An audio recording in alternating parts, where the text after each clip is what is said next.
Bonjour à tous, nous retournons sur l'île de Pâques pour cette deuxième vidéo.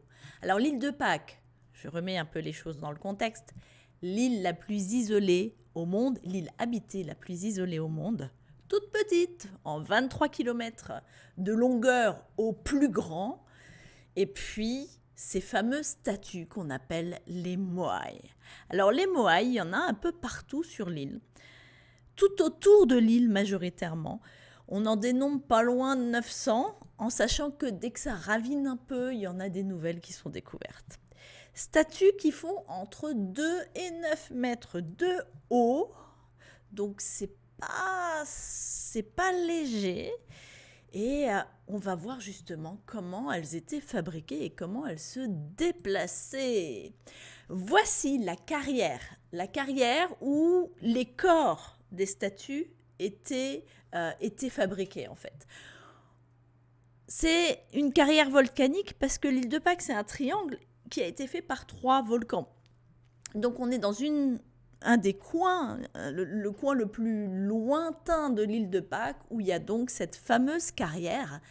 Et on a retrouvé énormément de moai abandonnés, cassés, qui finalement ne devaient pas vraiment convenir aux fabricants parce qu'ils les ont laissés là. On a vu aussi comment ils les creusaient dans la pierre en fait, parce qu'il y en a certains qui sont restés alors qu'ils n'avaient pas été encore enlevés de la pierre. Alors tout de suite j'arrête sur ce qu'on voit parfois sur internet, sur ils avaient un corps en dessous, etc. etc. J'en ai pas vu du tout des corps en dessous, hein, donc attention aux fake. Hein. Donc voici tous ces moai, c'est un endroit un peu magique, on se balade, il y en a de toutes les tailles, il y en a par terre, couchés, d'autres debout. Et là on voit justement les endroits où ils étaient en train de les extraire. Et celui-ci où on voit bien en fait comment ils procédaient. Alors ça c'est pour le corps du moai. Mais il y avait en plus le chapeau du moai. Le chapeau du moai, histoire de pas simplifier les choses. Il est extrait d'une autre carrière à un autre endroit de l'île. Une terre rouge, un tuf rouge en fait.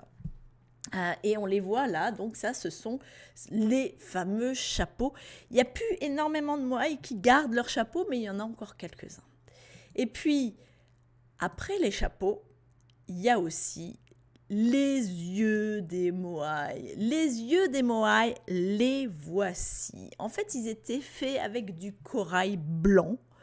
Il y en a plus que un en fait qui a gardé ses yeux, ou ils les ont remis, hein, il ne l'a pas gardé.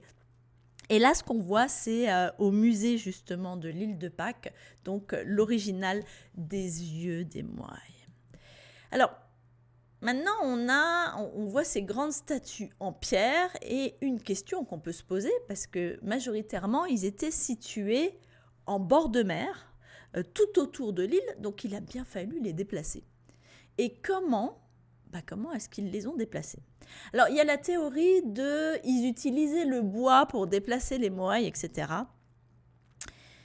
J'en doute. Premièrement, parce que j'ai croisé le président de l'île de Pâques, on a un peu discuté de ce qui était arrivé sur l'île de Pâques, et il m'a dit, tu crois qu'on aurait été aussi bête pour utiliser tout le bois pour juste les moai?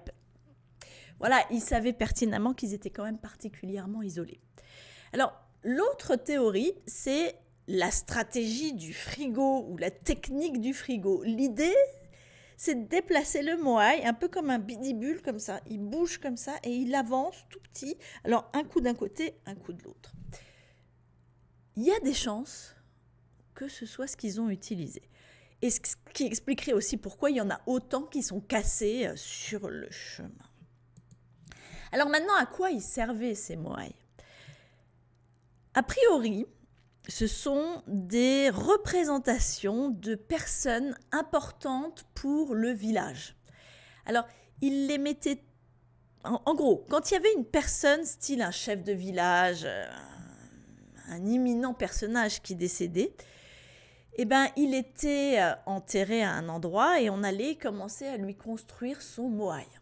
Et une fois que le moai était construit, ça mettait pas loin d'une dizaine d'années, eh ben, il était acheminé jusqu'à la côte, il regardait le village et on remettait les restes du défunt sous sous son moai. Alors, on considère qu'en fait, le moai était une effigie qui, en tournant le dos à la mer, regardait le village et protégeait le village. Voilà en fait, a priori, à quoi servaient les moaïs. Et d'ailleurs, on le voit là, vous voyez, ça c'est la plateforme cérémonielle qui s'appelle le haou, et c'est là qu'en fait qu'on retrouvait les restes des défunts. Alors, les moaïs, il y en a beaucoup sur l'île, et il y a aussi des alignements. Alors, il y a aussi des tailles différentes. Visiblement, plus le temps passait, et plus on les faisait grands. Probablement, c'est un peu le coup du « regarde le mien, je l'ai fait plus grand que le tien ». Ça, je pense que c'est la raison des tailles qui augmentent. Alors, il y a pas mal d'alignements. Là, vous voyez le plus grand alignement, 15 moaïs. Il faut savoir que les moaïs ont été retrouvés quasiment tous cassés et à terre. Et là, en particulier sur cet alignement-là, il y a eu des tsunamis. Et en fait, ils ont été régulièrement dégagés, tous ces moaïs-là. Donc là, ils ont été remis en place. Et c'est assez beau. On est isolé. C'est pas loin de la carrière où on extrayait les corps des moaïs. Voici donc ce lieu emblématique de l'île de Pâques. C'est assez impressionnant. Vous voyez celui qui a le chapeau. Le chapeau, voilà, on le voit mieux. C'est un chapeau rouge. Il n'y en a plus aucun qui a les yeux. Alors, ils ont été détruits. On voit, alors là, avec la perspective, on a l'impression que je suis quasiment aussi grande qu'un moaï. Ce n'est pas du tout le cas. Un autre alignement, là, qui est sur une des rares plages de l'île de Pâques. Et on voit à côté les gens, donc vous pouvez vous imaginer la taille. On a vu aussi qu'ils étaient vraiment dos à la mer. Alors, la question qu'on pourrait se poser, c'est pourquoi des gens qui sont sur une île comme ça construisent ce genre de statue monumentale. Et là, je vais vous donner mon interprétation.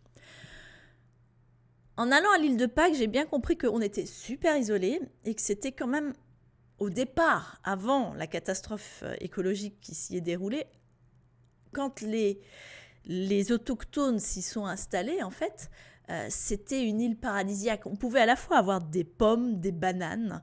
Il y avait tellement de poissons qu'il suffisait quasiment de mettre la main dans l'eau.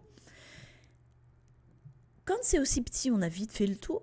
Ils savaient qu'ils ne pouvaient pas réellement aller plus loin. Et bien, qu'est-ce qu'on fait pour s'occuper ? Deux choses. Soit on construit des statues, soit on fait la guerre. Donc je pense que une des raisons pour laquelle il y avait autant de statues sur l'île de Pâques, c'est que ça devait occuper les gens qui l'habitaient à l'époque. Et puis je vous raconterai la suite de l'histoire de l'île de Pâques dans la 3e vidéo. Je m'appelle Stéphanie Schmitt, je coach en racontant des histoires et je vous souhaite une très belle vie.